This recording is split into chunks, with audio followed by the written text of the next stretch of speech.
is goodbye, waiting for your bright blue sky. Sa mga pumili ng Cupid's Arrow, ito niya reading. Tingnan natin kung sino nagmamahal sa inyo. I'm sensing the term break free. And break your silence is what I sense as well.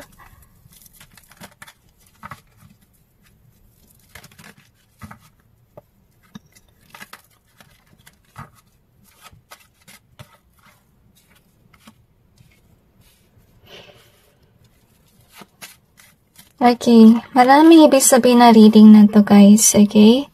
Dalawang energy na sa sense ko, energy ni X, at energy rin ng current person mo kung meron kayong current person. At saka naiyak itong tao na to kung alam niya na meron ka ng iba. Okay? At naiinis siya kasi hindi mo na siya gusto. So maybe this is somebody who may pagka-arrogant kasi yung energy, yung ex mo Yung energy, parang gusto niya na siya lang yung gusto mo. Pag nakita ka niya with somebody else, you know, parang hindi niya matake. So, bear with me guys, marami kayong cards. Ngayon, i-clarify natin yung cards ninyo to gain more information. And you manage to break free from whomever this ex is, okay? So, nagtataka kayo, mahal ka pa niya talaga yung ex mo, pero tinan natin, okay? Baka, kasi they feel jealous na may iba ka na. Naalala ko tuloy yung quote na nabasa ko. Now, you will just know that you love a person if you feel jealous that they have someone else. Yan kasi yung energy na nasa sense ko, okay? So, yung ba sa inyo, baka may pamilya na kayo, or pwede rin may jowa ka na, hindi mo na siya pinapansin. Or baka blinak mo siya kasi this person is just a thing of the past, okay? I don't feel na may energy ka ng love for them. I feel na whomever this is, pinatrabaho ka niya, or kinurse ka niya, or ginayuma, para bumalik ka sa kanya, or para patuloy ka ma-inlove sa kanya. So, baka dinaya ka. Meaning, baka nung past in love ka sa kanya kasi may gayuma. I'm not sure if you're aware about it, but I think you have to observe what happened in the past. So, you'll be aware. At saka, I really sense strongly black magic user. Tsaka, pay attention na rin talaga sa mga panaginips, mag-let go na rin kayo ng mga gamit na binigay niya sa inyo. Yun yung suggestion ko guys, kasi baka may gayuma yung mga binigay niya sa inyo. At saka, yeah, listen to the song na ilalagay ko down below, so you will be able to actually break free from the curses of this person. Yeah, listen to that guys. So anyway, you manage to break free from this person. At ngayon, focus lang kayo sa work ninyo or it can be sa inyong love life. So, as I told you, I'm sensing two energies here. Energy of your ex at saka energy rin ng tao mo sa ngayon. So far, kung sino man nagmamahal sa inyo, yung current person mo if you're in a relationship. And the reason behind it is kasi feeling niya swerte siya sa'yo. At good news about you kung may jowa ka kasi si jowa focus sa'yo or yung partner mo as of now. And this is nice, okay? So sa ngayon, as I told you, mahal ka ng jowa mo. Mahal ka rin ng Panginoon at pinoprotektahan niya yung relationship mo. At kung sino man itong isang ex mo, manggugulo siya, gusto niyang guluhin yung buhay na meron ka sa ngayon. At saka I'm sensing anger energy sa kanya, hindi talaga maganda. At hindi mo siya mapagkakatiwalaan. Okay, so suggestion ko lang sa inyo guys, huwag kayong papafall sa kanya. Kahit sabihin natin malakas yung gayuma or kung ano man ang ginawa niya, don't fall for it. Okay, kasi balak lang niyang wasakin kung ano man na meron ka sa ngayon dahil minamahal ka ng iyong pamilya, ng iyong karelasyon. At I feel na naiiyak ka kasi you never done anything wrong to this person. Okay, so This is sad, okay? Gusto kanya manatili sa kanya. Kung sino man si ex mo. So, ginagayuma ka niya, bala ka niya uli paglaruan, yung puso mo, yung damdamin mo, para magamit ka niya with regards sa pera. So, kung sino man itong nangungulam sa inyo ng gayuma, siya ay tao na gold digger. Okay, so siguro sa ngayon, tinitinan ka niya as someone na may pera at gusto niya uli nakawin yung pera mo. Kaya, ginagayuma ka niya or kino-control or bine-brainwash. Okay? Kasi sa ngayon, baka nangyari sa kanyang buhay, marami siyang bayarin. At saka itong tao na to ay mayabang. Okay? Siguro siya yung tipong tao na bili ng branded para may maipost, para may maipagmalaki. Or dahil sa kanyang lifestyle, kaya marami siyang utang. Siguro mahilig siya mag-post, mag-brag posting. So I think you learned your lesson already. And with the open being here, so this person still watches you from afar. Ito yung dapat nilang ipaalam sa inyo. And you learned your lessons, meaning guys, i-block nyo na sila please. Okay, huwag mo nang pansinin. Kasi baka until now, you didn't block them, kaya they freely can look at your life. I-block mo na siya kasi tuwing nakita ka niya may karelasyon or kung ano man ang meron ka sa buhay mo, you know, lalo lang siyang nagpupush na gusto kanyang kunin uli. As a lover, okay? Or maybe as a friend. If that's the only thing that you can offer, pero yung purpose niya guys hindi maganda. Or yung intention kasi gusto ka lang niyang gamitin sa pera. Which is sad as you can see. Pera lang yung mahal niya sa inyo. And this is somebody with the loneliness being here. Sa ngayon, single siya. Maybe because of the reason na manggagamit siya. Gold digger. Kaya lagi siya nag-end up alone. Kasi finayang, kaya pala guys, alone siya. Kasi nasira yung kanyang reputasyon. Yung mga tao may idea kung anong klase siyang tao. Naghahaman siya sa pera, manggagamit, and so on. Dahil masyado siya materialistic. Kaya pinag-iiwanan siya ng mga tao. Okay? At I feel na naiiyak siya kasi first of all, hindi na tumatalab yung mga gayuma niya sa inyo. I think this person is somebody who really try to bind you to him or her. Okay, yun yung nangyari. So, strategy niya guys, gayumahin ka ng todo-todo. Okay, para hindi ka malayo sa kanyang buhay. So, huwag kayong pauto sa taong ito. At saka, please let go of everything that this person gave you. May kulam yun. Kung naman ang binigay niya. At saka, yun nga, mag-listen din kayo sa Reiki video song na ilalagay ko yung link down below. It will definitely help you break free from whatever this person did to you. Because until now, you know, nanggagayuma siya sa inyo so that you guys will stay connected. If ever you fall into this person's trap, there will always be arguments sa inyong connection kasi nilalayo ka ng Panginoon sa taong ito kasi gagamitin ka lang niya. Okay, so sa ngayon, gustong ipalam sa inyo ng Panginoon na stick with your person kasi first of all, you know, your connection mo ay authentic at kung sino man yung karelasyon mo is somebody na talagang mabuti for you because this person is definitely supportive of your endeavors or supportive of you at saka wala siyang tinatago. Talagang mapagkakatiwalaan mo kung sino man ang partner mo sa ngayon. So sana wag mo siyang pakawalan. Pag mong piliin yung tao na pinipilit kang panain ng Cupid's arrow. Okay, kasi I feel na wala ka talagang gusto sa kanya eh. Okay, kung sakali man may naramdaman ka or something, gayuma yun guys, okay? That's not what you call falling in love or something. So anyway, we have this Cupid's arrow. Have faith that love is coming, surprise invitation, or meeting hesitation. So, I'm sensing itong taon na to, you know, tinatarget ka niya, ginagayuma, kinukulam, or kung ano man yan, kasi gusto kanyang pabalikin sa kanyang buhay.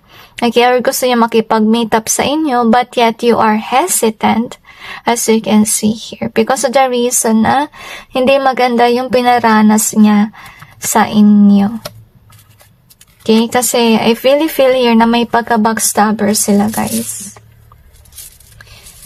So anyway, let's see what else. At least you're aware that your partner loves you definitely. So mong pakawalan si partner. So kiss, nice, okay. So yung partner mo talaga guys, sumahal ka. Gusto kanyang halik-halikan. So karma is in reverse. We also have this, okay? So, si partner mo in love sa inyo. At good news, guys, okay? Si partner mo is actually your good karma. Okay? Or kung may karma man kayong binabayaran sa past mistakes, it's over already. Whomever is your partner as of now, that is definitely the one for you. So, you have the lows here. So, another person who's in love with you is someone na ex mo. Test is what we have here. So, you're being put on to test kung babalikan mo si ex. By this reading, okay, sana makapasa kayo sa test dahil alam niyo na. Okay? So, you have the oops here and we got the kind in either way. So, kung sino man si ex, okay, magpapanggap yan na mabuti sa inyo. But in reality, hindi. Okay? This person didn't change. Okay? Wala akong nakitang pagbabago sa kanyang buhay, ganun pa rin, makasarili kasi hindi ko na-sense dito na yung dahilan niya to have you back is for love or something, pero kasi nakita ko yung dahilan niya is money. Okay? So, kayong pa-fall kasi baka mawala pa yung biyaya nyo na true love na meron kayo sa ngayon. So, anyway, let's see what else do we have here. Pinabalak niya talagang kayumahin kayo muli. So, wag mo na kayong tumanggap ng mga regalo sa unknown people, you know. Focusan lang kayo sa lover nyo at sa work.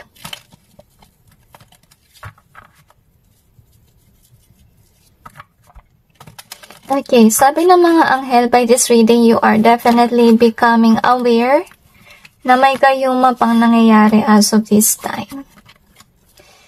Maybe kasi, iba sa inyo, you kinda like felt drawn to them because of the spells that they're trying to do onto you. So, sana hindi kayo ma-fall doon, ha?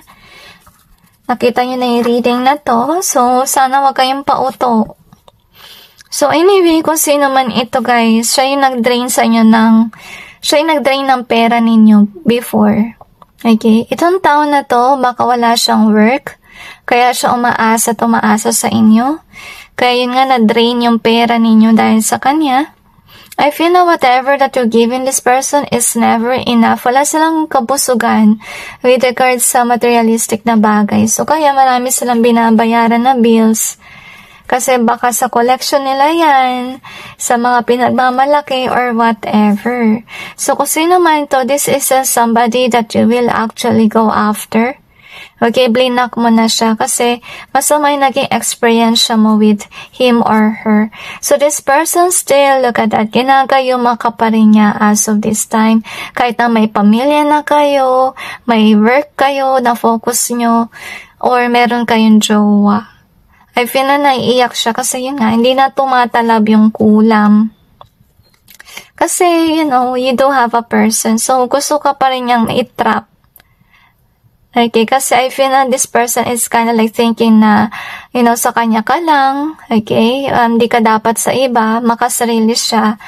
At saka, with the Knight of Wands, nilalagyan ka rin niya ng passion, you know, ng passion spells para ma-attract ka talaga sa kanya at mag-init ka para sa kanya. This isn't a good one, okay? So, I feel na yan, now you're realizing ko ba't yun nafe-feel yung passionate na energy kahit na ayaw nyo. So, ito yung tao na naglalagay nun sa inyo. So, with the justice being here, ito yung dapat yung matutunan, guys. Okay?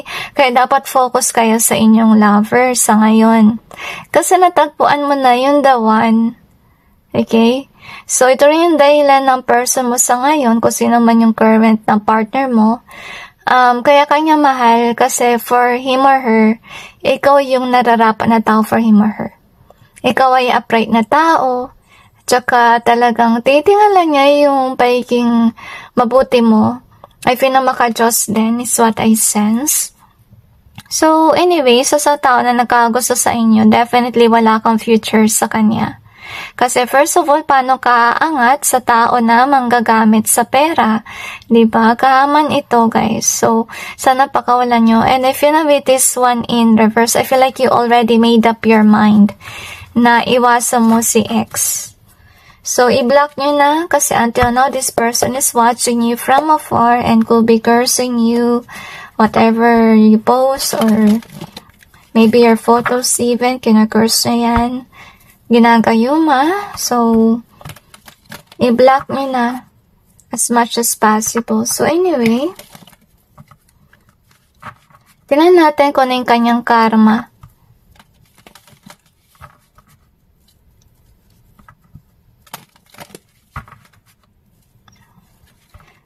Karma ng tao nang gagayuma sa inyo, okay? So, huwag nyo nang patulan nyo ng gagayuma, ha?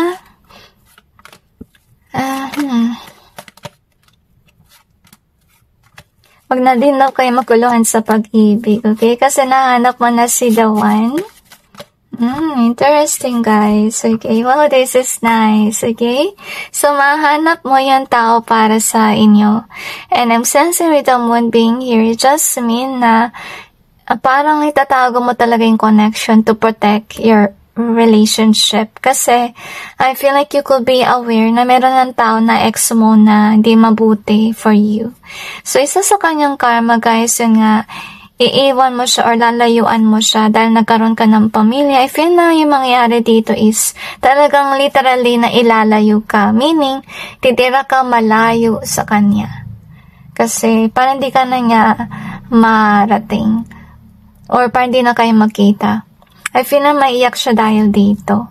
Dahil kumikilos ka silently. So maybe as of now, you're introvert. Bihira ka na lang siguro mag-post sa ngayon about your life. So, isa sa kanyang karma, guys, look at that. Hindi tatalab na yung kanyang panggagayuma kasi first of all, natauhan ka na. Na-realize mo na hindi pala siya mabuti sa inyo, burden lang siya sa buhay mo, at saka makasarili siya, hindi pa maka-Diyos. Okay, so pulse negative yung perspective mo sa kanya. So, dahil doon kahit ilang beses kanyang gayumahin, hindi ka talaga interested sa kanya. Hindi ka rin passionate about him or her. So, ang karma niya, magkakaroon siya ng tao na controlling or manipulative. At yung maging dahilan kung bakit din siya may issue sa pera. So, mararanasan niya magamit sa pera. Okay, so, anyway, kung sino man tong karelasyon niya, akala niya this is the one. I feel na it's not happening yet as of this time. Kasi nakita mo sa energy natin dito na si ex mo ay single, okay? Pero kung makakaroon ulit siya ng connection, this will be somebody na akala niya is the one, but it's not definitely, you know, a good person for him or her. Kasi itong tao na to, napaka-controlling sa kanya. At yun nga, marirealize niya na, you know, this isn't love or hindi niya talaga ma-experience yung true love sa taong yun. And I feel this will be awakening process for him or her. Na nagkakaroon siya ng realization kung anong pakiramdam ng ginagamit sa pera. Okay, anong pakiramdam ng hindi minamahal ng tao, yung minahal ka lang dahil sa kayamanan mo. Kasi I really sense here talaga na talagang pinaiyak ka niya. Tsaka illusionist siya is what I sense. Baka hinipnotize ka or something. I really sense kayo guys. Kaya siguro before in love kayo sa kanya. But yet, you know, the spell faded. Kaya hindi mo na talaga siya minamahal, okay? So, ingat kayo guys. Tsaka suggestion ko lang, maligo kayo with salt and water because it can also help remove the negative energy of this person. At saka, makinig na rin kayo nung Reiki healing video na i-share ko sa inyo to completely remove kung ano man ang ginawa niya sa inyo. So, every time that you feel that you are cursed, play that video para maalis. Okay, so anyway, that's it guys with your reading. I just hope this may give you some insight and awareness about your person and situations. And God bless all of you.